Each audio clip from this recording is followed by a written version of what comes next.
सम्मानित साथियों, नमो बुद्धाय, जय भीम। आज के अम्बेडकर संदेश में आपका हार्दिक स्वागत है। आज के अम्बेडकर संदेश में अपना वो इतिहास आप जानेंगे जिस इतिहास की नींव पर वर्तमान समाज, हमारा बहुजन समाज खड़ा है, जो अधिकार संपन्न हमारा समाज बना है। तो आज के अम्बेडकर संदेश में उस इतिहास के संघर्ष को आप जानेंगे जब बाबा साहब ने उस संघर्ष को शुरू किया और मेरे साथियों बड़ी मजबूती के साथ अपना पक्ष रखा। हम बात कर रहे हैं 1928 की, जब साइमन कमीशन भारत में आया था। और मेरे साथियों 29 मई 1928 का बाबा साहब का एक वक्तव्य होता है और वो वक्तव्य बहुत महत्वपूर्ण होता है, जो पिछले अम्बेडकर संदेश में लगातार हम रख रहे थे क्रमवार। लेकिन आज हम आपके समक्ष रखने जा रहे हैं भारतीय संविधिक आयोग के समक्ष बाबा साहब स्वयं उपस्थित होते हैं 23 अक्टूबर 1928 को। मेरे साथियों, बाबा साहब ने जो साक्ष्य यहाँ पर दिए हैं, जो प्रमाण दिए हैं साइमन कमीशन को, वो जानना हर अम्बेडकरवादी के लिए बहुत जरूरी है, हर बुद्धवादी के लिए बेहद जरूरी है, हर बहुजन समाज में जन्मे व्यक्ति को ये जानना बहुत जरूरी है कि आखिर बाबा साहब ने वो साक्ष्य कौन से यहाँ पर साइमन कमीशन के समक्ष रख दिए, भारतीय सांविधिक आयोग के समक्ष रख दिए। भारतीय सांविधिक आयोग अर्थात साइमन कमीशन, मेरे साथियों, इसी का विरोध किया था हिंदुओं ने, इसी का विरोध कांग्रेसियों ने किया था कि कोई भारतीय सदस्य इस आयोग में नहीं है। यही हम सभी को पढ़ाया गया। लेकिन मेरे साथियों, सही मायने में ये आयोग साइमन कमीशन दलितों की स्थिति को जानने के लिए भारत देश में आया था। 1919 भारत सरकार अधिनियम की समीक्षा करने आया था और मेरे साथियों निष्पक्ष जांच के उद्देश्य के साथ में ये साइमन कमीशन कार्य कर रहा था। मेरे साथियों 23 अक्टूबर 1928 को बाबा साहब ने जो प्रमाण यहाँ रखे हैं, अब हम आपके समक्ष रखने जा रहे हैं। मेरे साथियों, कई प्रश्नों के जरिए यहाँ पर साइमन कमीशन के चेयरमैन बाबा साहब से प्रश्न पूछते हैं और उन प्रश्नों का जवाब बाबा साहब क्या देते हैं, प्रश्न और उत्तर दोनों ही अब हम आपके समक्ष रखने जा रहे हैं। आज का अम्बेडकर संदेश मिस मत कीजिएगा मेरे साथियों, अंत तक वॉच कीजिए, ये हमारा विशेष निवेदन आपका है, आपसे है। आज का अम्बेडकर संदेश बाबा साहब डॉक्टर अम्बेडकर संपूर्ण बाग में खंड 4 से पेज नंबर 169 से लेकर 171 तक अब हम आपके समक्ष दलित वर्ग कौन था, सटीक अर्थ बाबा साहब ने बताया। साइमन कमीशन ने पूछा कि आखिर दलित वर्ग आपकी नजर में क्या है, तो बाबा साहब बहुत ही सटीक जवाब देते हैं। आज के ही अम्बेडकर संदेश में आपके समक्ष रखेंगे साइमन कमीशन के सभी सवालों का सटीक जवाब बाबा साहब ने दिया है। मेरे साथी उसी जवाब से संतुष्ट होकर यहाँ पर क्या क्या अधिकार मिले जा रहे हैं दलितों को, वो जानेंगे आज के अम्बेडकर संदेश में। बाबा साहब आयोग के केंद्रीय समिति राजा नवाब अली खां के सिवाय प्रांतीय समिति के और सभी सदस्य, यानी कि इन लोगों की यहाँ पर उपस्थिति होती है। राजा नवाब अली खां को छोड़कर आयोग की, यानी कि भारतीय सांविधिक आयोग की समिति के सभी सदस्य मौजूद होते हैं। प्रांतीय समिति के भी और अन्य जो सदस्य होते हैं वो सभी यहाँ पर अपनी उपस्थिति देते हैं।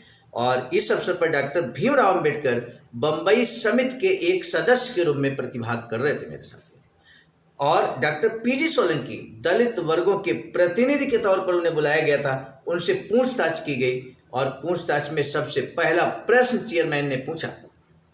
पहला प्रश्न चेयरमैन पूछने से पहले, चेयरमैन ने प्रश्न रखने से पहले स्थिति को क्लियर करना उचित समझा। क्या स्थिति क्लियर की उन्होंने, हम आपको बता देते हैं। उन्होंने कहा कि मैंने अपने सहयोगियों को स्मरण करा देना चाहता हूं, मैं अपने सहयोगियों को स्मरण करा देना चाहता हूं कि हमारे समक्ष ये दस्तावेज होने चाहिए।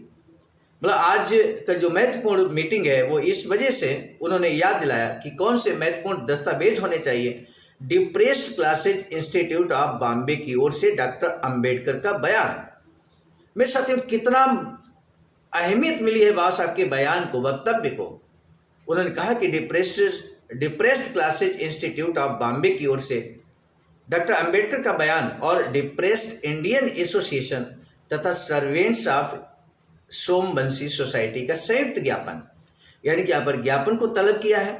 बाबा साहब के वक्तव्य को उन्होंने मंगा लिया है, लेकिन आगे क्लियर किया कि डॉक्टर अंबेडकर ने अपना स्थान बदल लिया है, क्योंकि वो हमारे बीच इस समय एक साक्षी के रूप में हैं। जैसा कि हम जानते हैं, डॉक्टर अंबेडकर बंबई कमेटी के एक सदस्य हैं, बंबई कमेटी के एक सदस्य हैं। डॉक्टर सोलंकी मेरा विचार है कि क्या आप या आपकी संस्था अन्य दस्तावेज देंगे?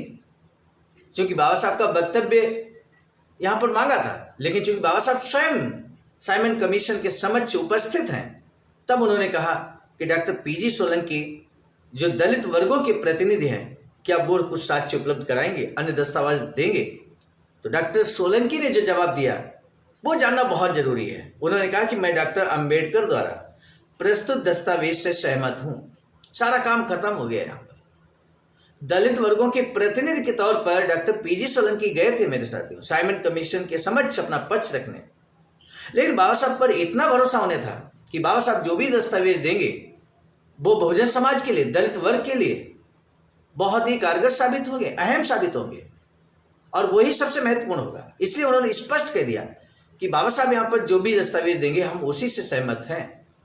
यानी कि अब डॉक्टर पीजी सोलंकी से बहुत ज़्यादा प्रश्न यहाँ पे नहीं किए जाएंगे, अब बाबा साहब से प्रश्न होगा यहाँ पर। तो सबसे पहला प्रश्न चेयरमैन भारतीय संविधिक आयोग के करते हैं। कहते हैं कि डॉक्टर अंबेडकर, मैं चाहूँगा कि आप हमें बताएं कि इस प्रेसिडेंसी में दलित वर्गों के लोगों की संख्या क्या है। क्या इस संबंध में आप हमारी सहायता कर सकते हैं? तब बाबा साहब जवाब देते हैं। डॉक्टर अंबेडकर कहते हैं, मेरे विचार से दलित वर्गों के लोगों की संख्या बंबई सरकार द्वारा प्रस्तुत ज्ञापन के अनुसार लगभग 14,78,390 है, जो ज्ञापन के पृष्ठ संख्या 3 खंड 7 पर दी गई है। इसके बाद अगला प्रश्न यहाँ पर चेयरमैन का, साइमन कमीशन के चेयरमैन का अगला प्रश्न है, वो कहती है कि 1921 की जनगणना के अनुसार दलितों की संख्या 14,78,390 के करीब है, जिनमें मुख्य रूप से ढेर, महार, मांग और होलिया सम्मिलित है। आपका इस संख्या के विषय में क्या विचार है? तब बाबा साहब जवाब देते हैं, कहते हैं, आप देखेंगे कि मैंने अपने ज्ञापन में प्रश्न संख्या 39 पर यह संख्या लगभग 28 लाख बताई है। ज्ञापन में बाबा साहब ने 28 लाख संख्या बताई है और यहां पर 14,78,390 की बात हो रही है। तब चेयरमैन प्रश्न करते हैं कि क्या आप समझते हैं कि यह संख्या 28 लाख होनी चाहिए? तब बाबा साहब कहते हैं, जी हाँ। ये अंतर क्यों है? चेयरमैन कहते हैं। बाबा साहब लंबा सा जवाब देते मेरे साथियों, ध्यान दीजिए बाबा साहब ने क्या जवाब दिया। कहते हैं, सबसे पहले मैं ये कहना चाहूँगा कि बंबई सरकार ने जो आंकड़े दिए हैं, मैं समझता हूँ वे भारत की गणना 1921 खंड 8 बंबई प्रेसिडेंसी भाग 2 से लिए गए हैं। इसकी तालिकाएं पृष्ठ 176 से आरंभ होती हैं, जबकि अपने ज्ञापन में मैंने जो आंकड़े दिए हैं वे भारत की जनगणना 1921 खंड 1 अध्याय 11 से लिए गए हैं। ये आंकड़े जनसंख्या निदेशक के हैं, जिसने विभिन्न प्रांतों से आंकड़े एकत्र किए हैं और उनके आंकड़े को मैंने ज्यों का त्यों ले लिया है। वे मेरे ज्ञापन के पृष्ठ 39 पर भारत में दलितों की संख्या शीर्षक के अंतर्गत दिए गए हैं। इनमें प्रत्येक प्रांत में दलितों की संख्या दर्शाई गई है।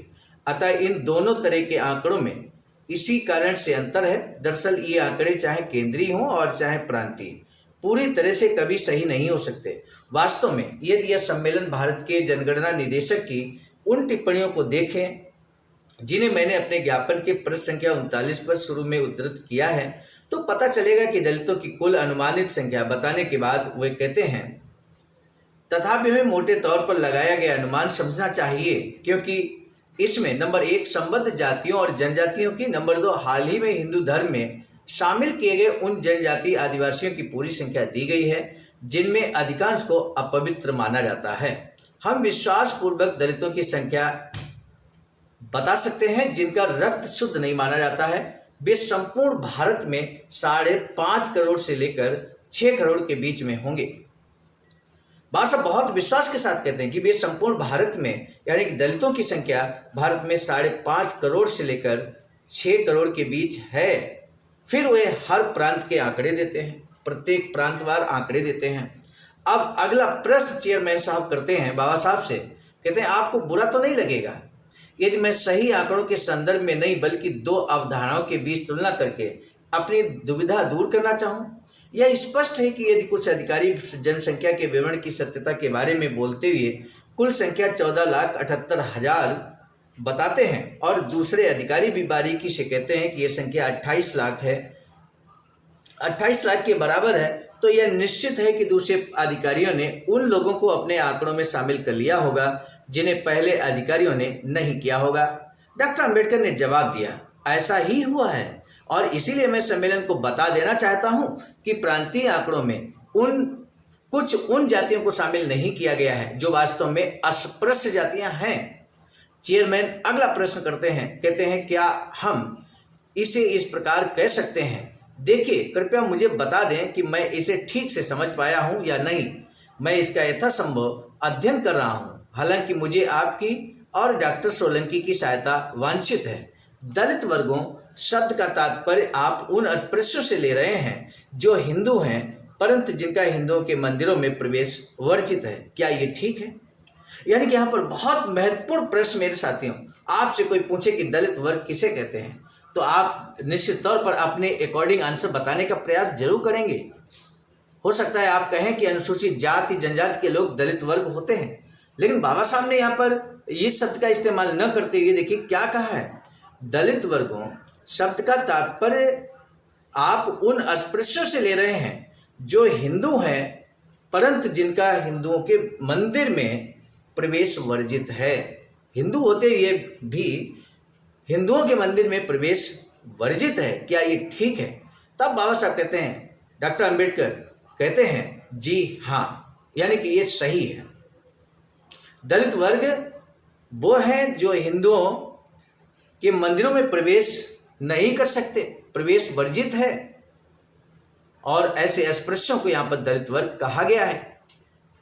तब चेयरमैन साहब अगला प्रश्न करते हैं बाबा साहब से, कहते हैं दूसरे शब्दों में आप दलित वर्गों में केवल उन्हीं लोगों को सम्मिलित नहीं करते जिनका मैंने जिक्र किया है, बल्कि जरायम पेशा जातियों, पर्वतीय जनजातियों और अन्य लोगों को भी जिनका समाज में निम्न स्थान है और जो हिंदू परंपरा के अनुसार संकीर्ण दृष्टि से संभवतः अस्पृश्य नहीं है, उन्हें भी शामिल कर लेते हैं।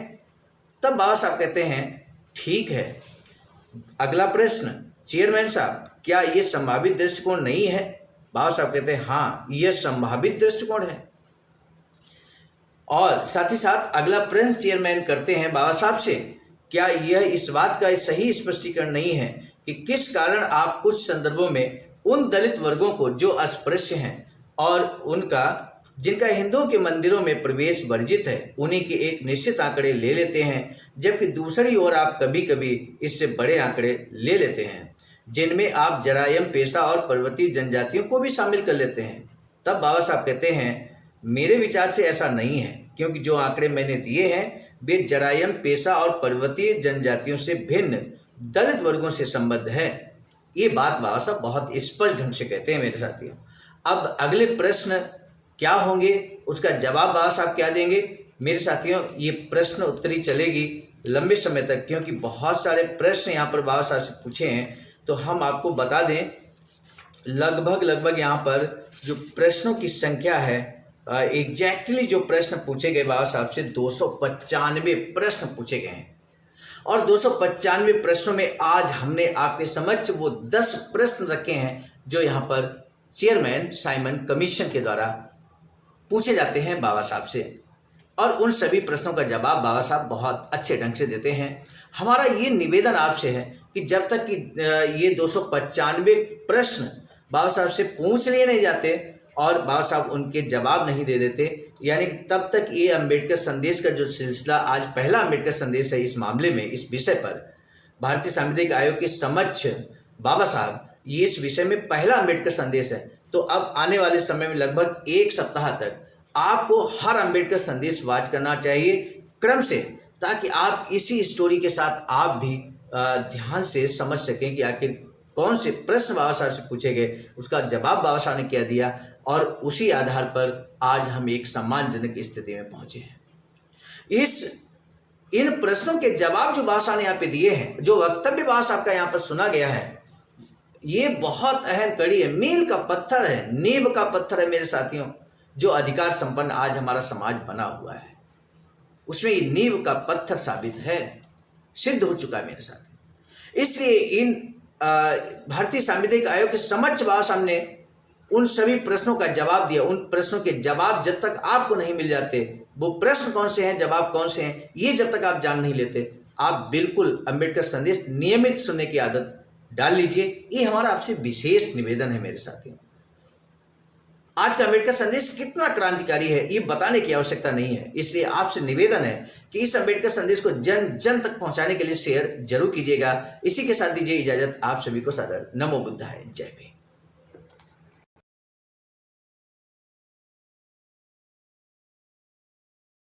सामान्य साथियों, हम एक महत्वपूर्ण बात बताना उचित समझते हैं। बाबा साहब की अधूरी इच्छा के अनुरूप एक वैचारिक सेंटर निर्माणाधीन है सारनाथ वाराणसी में, जहां पर 14,000 स्क्वायर फीट जमीन परचेज कर ली गई है ring road green city Faridpur Sarnath में। वैचारिक सेंटर के प्रशासनिक ब्लॉक का निर्माण कार्य कंप्लीट हो चुका है। शानदार बेहतरीन प्रशासनिक ब्लॉक का निर्माण पूर्ण हो चुका है। आगे अब मुख्य भवन को बनाने की बारी हम सबकी है और इस हेतु आप दिए गए अकाउंट नंबर पर अपना अमूल्य योगदान कर सकते हैं।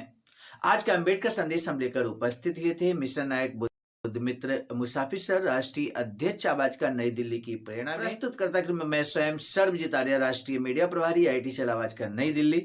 मिलेंगे नए डॉक्टर अम्बेडकर संदेश में, तब तक दीजिए इजाजत। आप सभी को सादर नमो बुद्धाय, जय। सामान्य साथियों, यदि आप हमारे इस चैनल आवाज का ऑफिशियल, जिस पर नियमित सुबह 5 बजे डॉक्टर अम्बेडकर संदेश आपको मिलता है, आप हमारे इस चैनल को सपोर्ट करना चाहते हैं तो हमारा आपसे निवेदन है कि आप हमारे इस चैनल को सब्सक्राइब कर लें, वीडियो को शेयर, लाइक, कमेंट जरूर करें।